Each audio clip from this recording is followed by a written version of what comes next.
Hi everyone, this is Anna Sakhnov from Russia. Happy to see you at my channel. Today we're going to crochet this cool summer raffia bag. It reminds me of hot summer days. The bag is rather spacious. It is about 40 centimeters wide and 24 centimeters high. This is how it looks from both sides. The bag is rather light.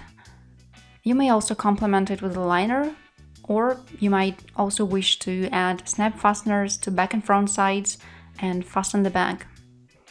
In this case, you'll get a stylish traveling bag. To make this bag, you'll need 2 skins of raffia, 250 meters per skin. It is made of natural material. 3.5mm hook. If you want a tighter crochets, use 3mm hook.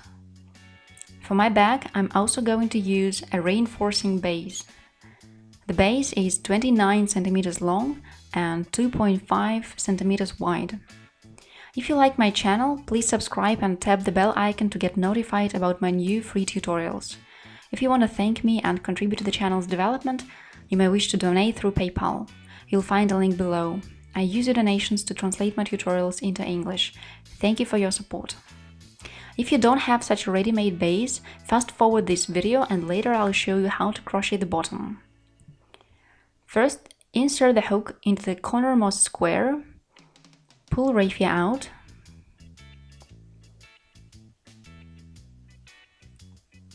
and then insert the hook into the next square. Pull raffia out again. Now we have 2 loops on the hook. Pull one loop through the other. It is called a slip stitch. Insert into the next square, pull raffia out. Again, draw one loop through the other.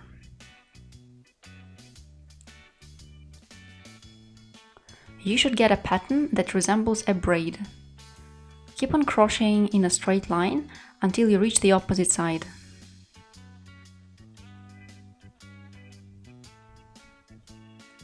Make a slip stitch in the last square as well, and then turn to the other side.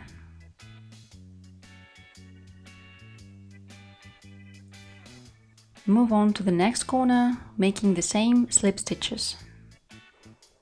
At the next corner, turn again. I want to share a small tip here. While making slip stitches, try to stretch loops out at equal length. This way they will look neat and uniform. Try not to over-tighten them, otherwise your plastic form will peek through. The crochets should be puffy enough to cover the frame. I've crocheted around this side. Then let's turn again and take upon another side.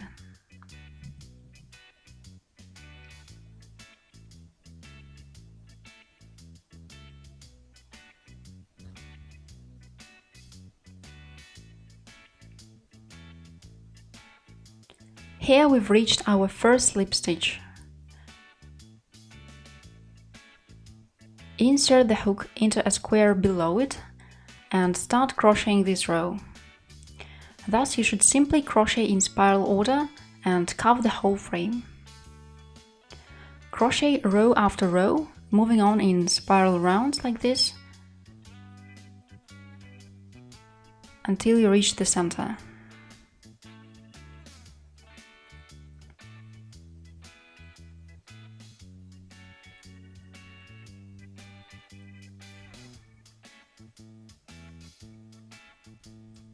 I am finishing my reinforcing frame.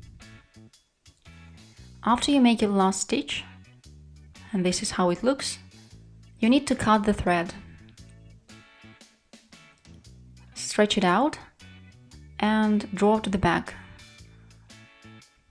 This will be my front side and this is the back, which means it will be inside the bag. Let's weave the tail in between the threads.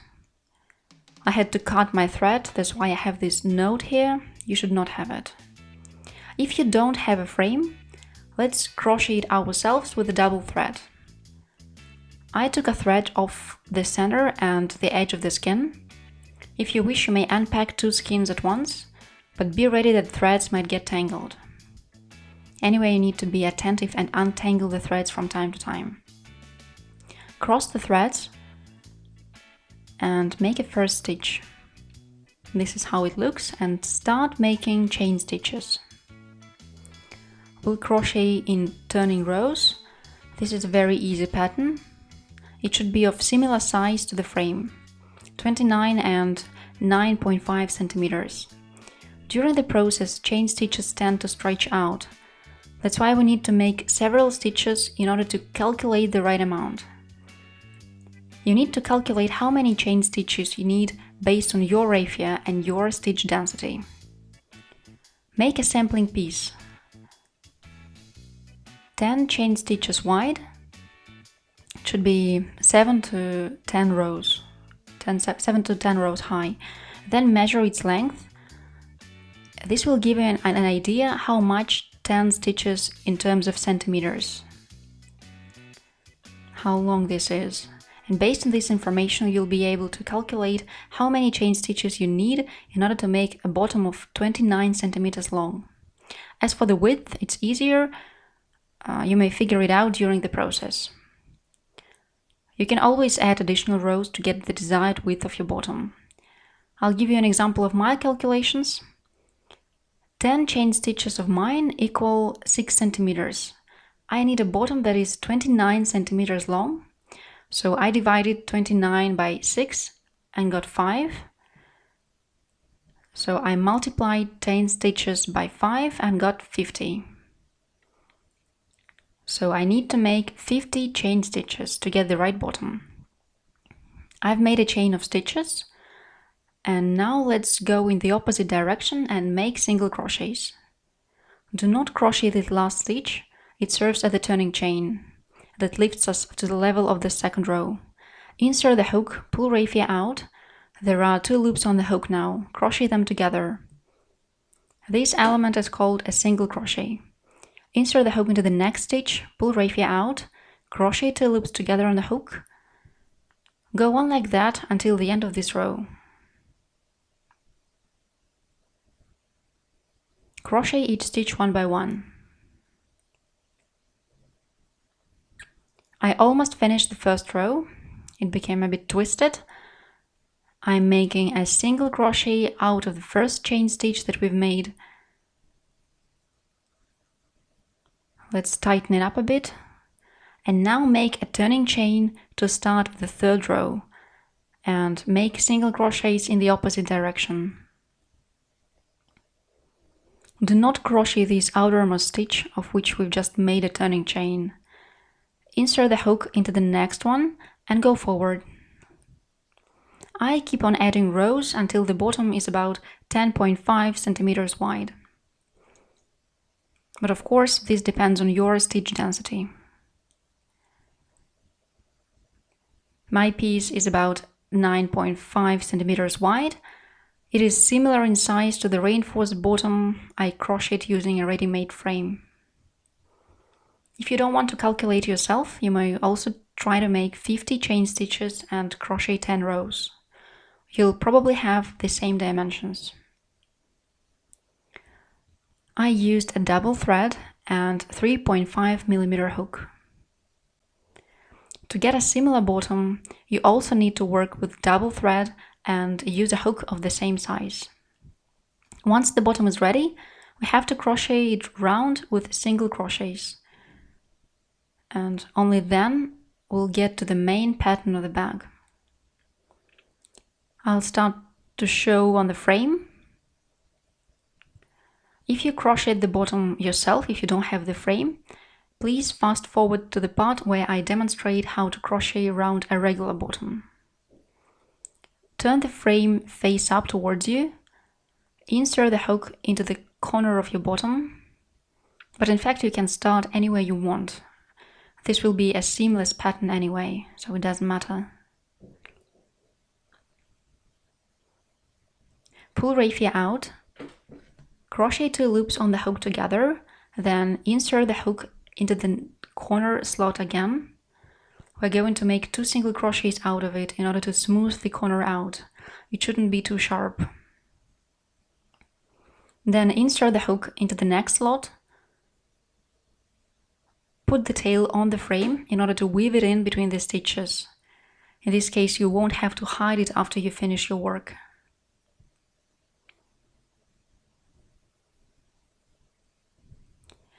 If it is difficult for you to crochet this way, you may put the tail aside and simply insert the hook into each slot.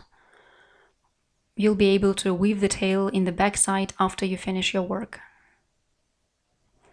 Insert the hook again, make a single crochet. Crochet like this along the perimeter of the frame.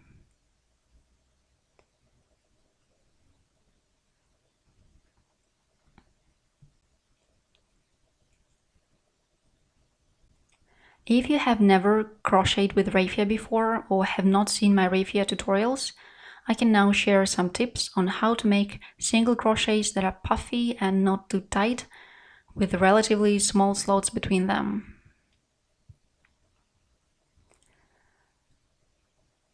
To achieve that, you should insert the hook. Do not hesitate to stretch raffia up to the level of the loops on your hook. This loop should not be over tightened, but later, when you crochet 2 loops together, try to make them tighter and use your finger to tighten up the working thread. It shouldn't loosen.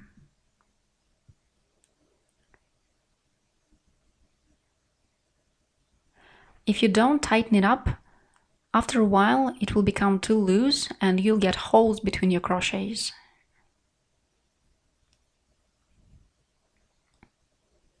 You see holes like this.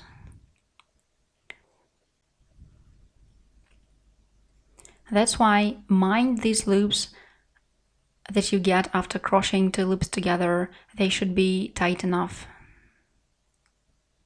Try not to move the hook around too much.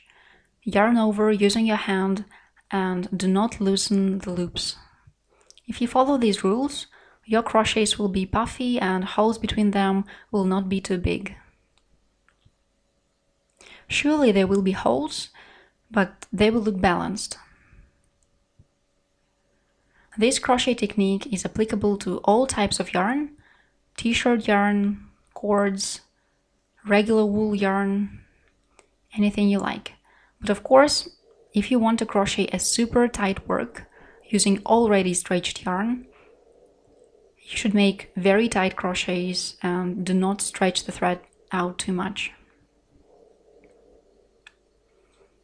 This technique that I shared is perfect for raffia. Your crochets will look nice and puffy. Do not forget to double the corner stitches. Insert the hook twice into them, and then continue making regular single crochets. As for the crochet bottom, the principle is absolutely the same. Start from any stitch you like. I'll start from the corner stitch again. Here I'm making 2 single crochets to smooth the corner out. We don't need sharp angles in this bag. Once you've crocheted a corner, continue inserting the hook into each stitch and making single crochets.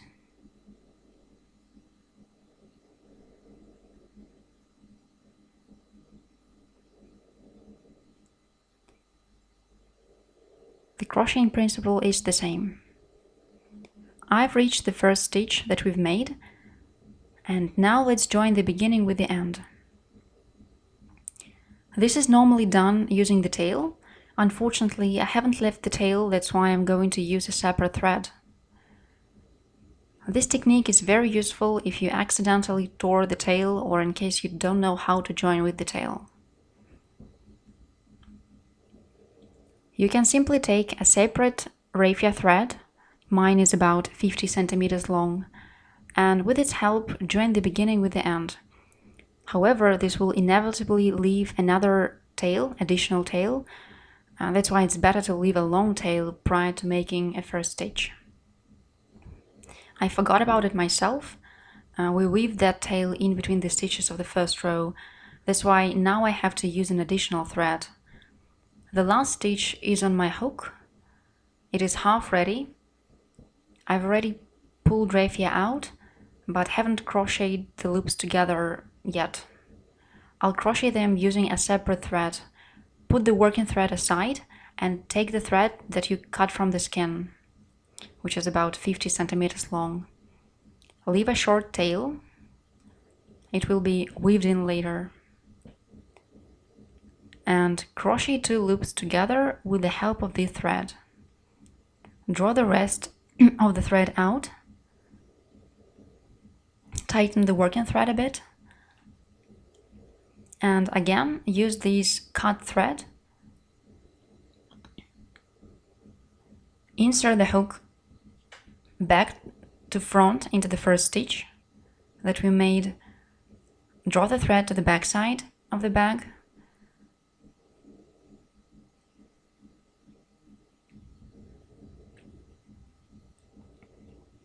And then turn the work a bit towards yourself. This is the back side. This is the back side of the first row. Find the last stitch here. You may see a chain of braids, and this is a braid of the last stitch. On the back side, right below this braid, there is a strap that is positioned in parallel to the braid. Back to front, slip the hook under this strap, and then under the back loop of the braid. Back loop only. You see, the hook should go right through the center of the braid with the loops on both sides. Draw the thread through the strap and through the back loop of the braid.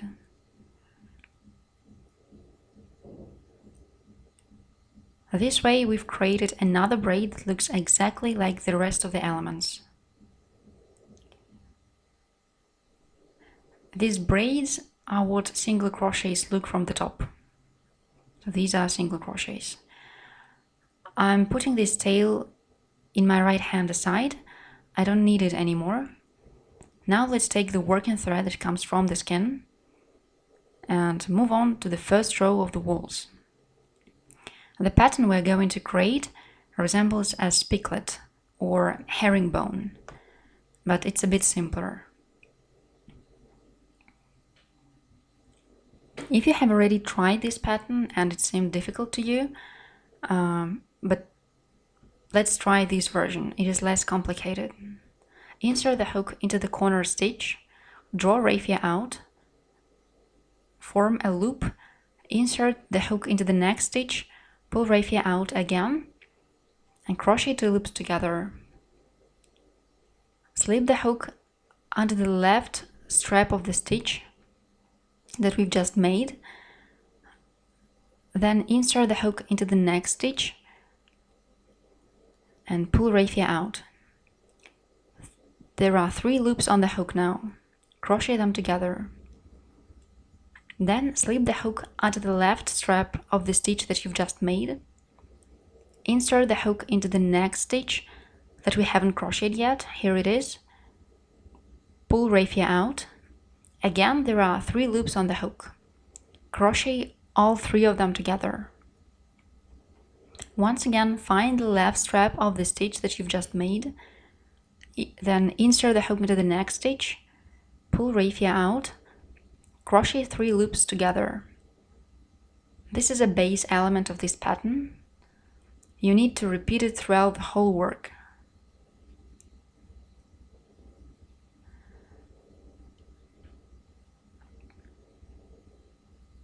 This pattern is more challenging and interesting to create compared to regular single crochets, but at the same time it's less difficult than original herringbone or spiklet pattern.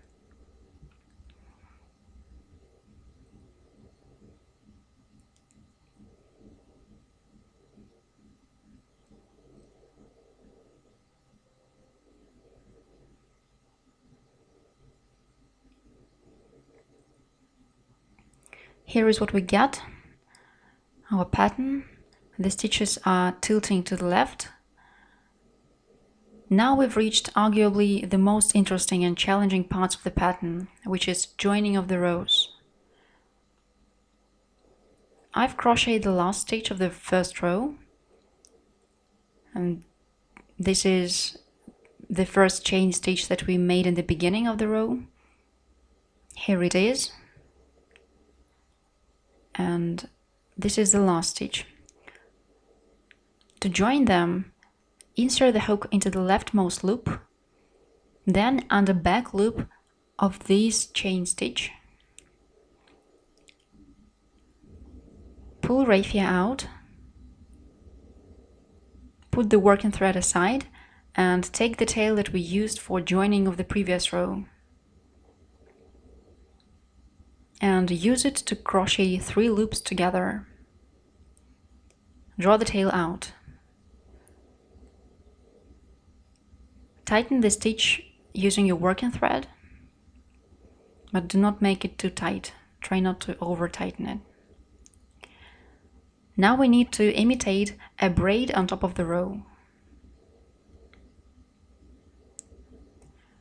For that, insert the hook back to front, draw the tail to the back side of the bag, tighten it up a bit, slightly turn the work towards yourself, find a strap below the braid, then back loop of the braid. The hook should go right through the center, hook up the tail, and draw it to the back. Tighten up all of the tails.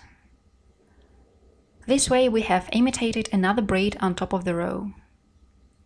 We are now ready to move on to the next row. This will be an odd row and it will consist of single crochets. Starting with the third row, we'll always make odd rows in the same way. Let me show what I mean. What is an odd row? I've already made half of the bag, 2/3 even, and I want to show you how I crochet the odd rows. This is a seam in the place where we join the rows. It is hardly visible, I've hidden it rather well.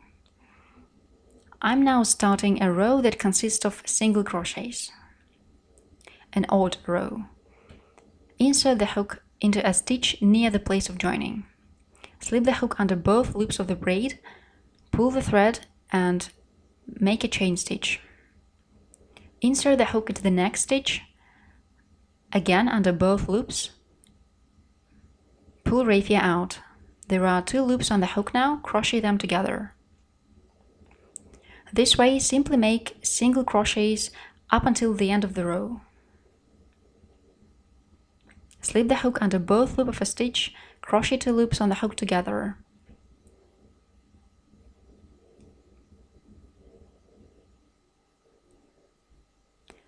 Repeat these elements in every odd row. But even rows are different from odd rows. I'll show you it a bit later. For now, I'm simply making regular single crochets. You should join the row in a standard way using the tail. My tail is already rather short, though yours should be longer, I guess. Use the tail to crochet the last 2 loops. After that, insert the hook into the first stitch of the row, back to front. Draw the tail to the back. Turn the work slightly towards yourself. Find the last stitch, slip the hook under a strap and back loop of the stitch. The hook should go through the center of the braid and draw the tail to the back. This is the last time I use this tail. I'll weave it in the back side stitches. And I need to cut a new one. And now about even rows. Starting with the 4th row, all even rows will be of the same pattern. It will resemble this version of a spiklet pattern that I showed you, with the only difference that we'll insert the hook not under both loops, but just a back loop. Slip the hook under a back loop and then under a strap below it. It might be difficult to see it here, but both back loop and the strap are on the hook. Draw a loop out, do not crochet it, yet slip the hook the same way under the next stitch, draw the second loop, and crochet 2 loops on the hook together. And now go on making this piglet pattern. Slip the hook under the leftmost strap, insert the hook into the center of a stitch under its back loop only. Make 3 loops on the hook and crochet them together. Leftmost strap, then into the stitch, crochet 3 loops on the hook together. This is called a piglet or herringbone pattern, where you insert the hook under back loops only. This allows you to create these sort of ribs or straps that resemble piglets.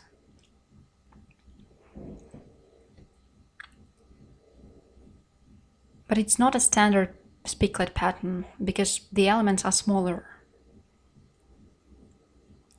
If you wish to make a standard piglet pattern where the straps inclination alternate every row to the left and then to the right, you may click the link in the top right corner to watch the tutorial where I explain how to crochet a piglet pattern in circles.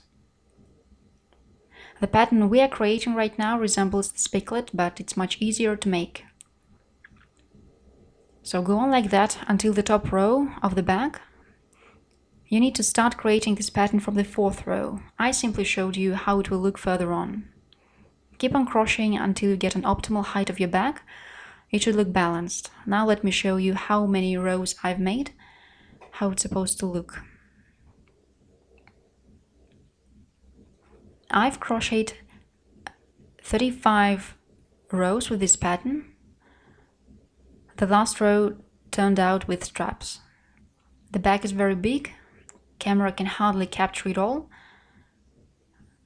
We just need to attach the handles and the bag will be ready. I've already crocheted 1 handle. This is how it looks. I just need to attach the second one.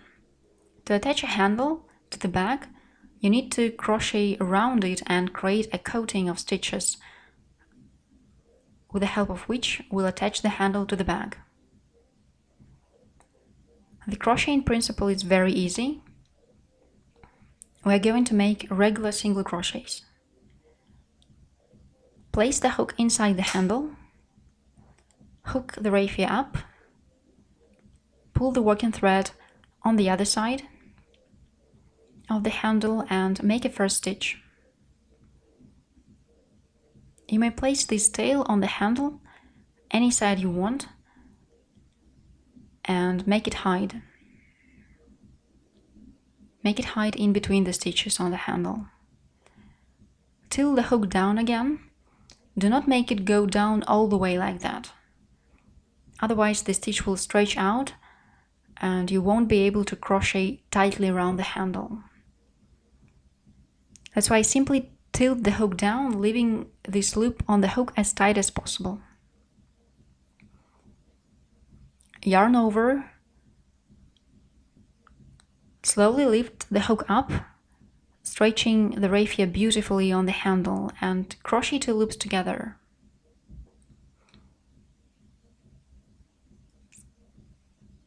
Tilt the hook down again, yarn over, stretch raffia around the handle, and crochet 2 loops together. All in all, you should get 36 stitches. I've already made 2. Make sure raffia holds the handle tightly. If some of your stitches are too loose, rework them and make them tighter. These braids on top should also look identical.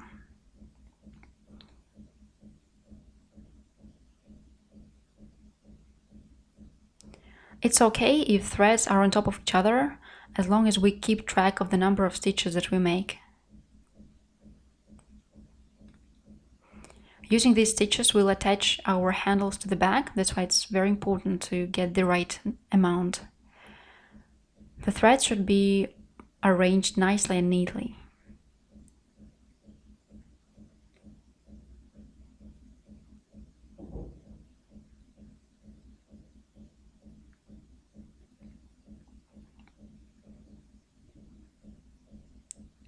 I've made 36 braids and now I can cut the tail that we've already hidden.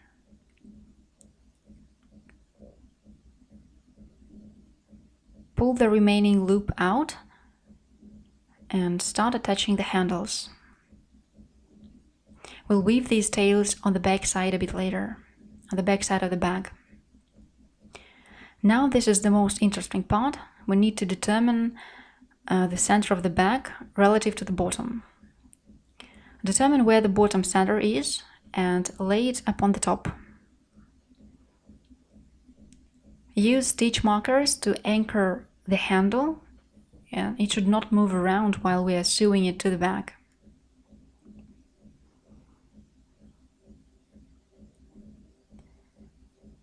We will use a crochet hook and we'll attach the handle with the help of slip stitches.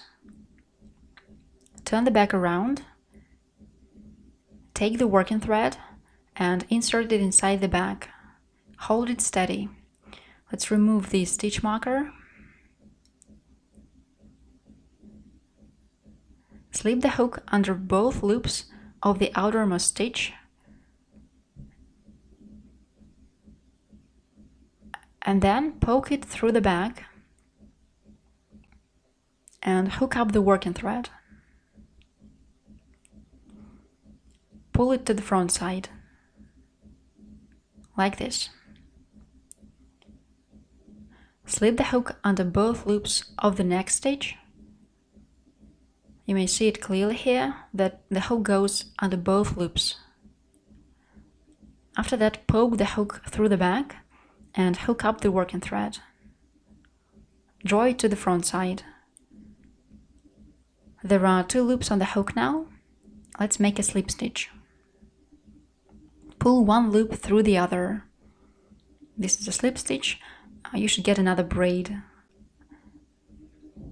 All in all, you should get a chain of braids on this side of the handle. Then insert the hook into the following stitch, also under both loops. Poke through the back again, hook up the working thread, pull one loop on the hook through the other, and thus stitch by stitch you'll attach the handle to the bag.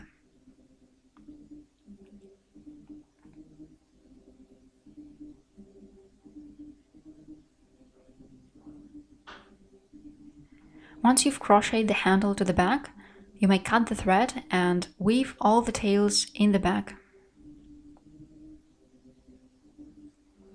After that, I recommend to fill the bag in with something bulky, rolled towels for example, and steam it off in order to smooth out the pattern and bring the bag into the right shape, because right now it may be too straight or on the contrary too tightened. Once the handles are attached, we get this cool summer tote bag. The bag is very lightweight, as the raffia itself. It might be a good idea to add a lining material inside or a cotton sack that would lace up on top. This will look very trendy, very stylish. The bag is very spacious. It's about 40 centimeters wide and 24 centimeters high. And here is another idea how to decorate this bag. You may attach a snap fastener button here and on the back side, and fold the bag's corners. Of course, this should be symmetrical on both sides. With such snap fasteners, it will become a traveling bag. In both variants, this bag will look stylish and eye-catching.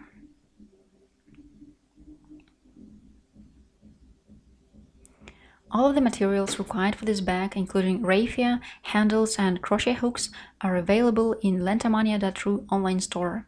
The link will now appear in top corner of the video. You may also find it in the description to the video below. I wish you good luck with your bag. Have a great day, and bye bye.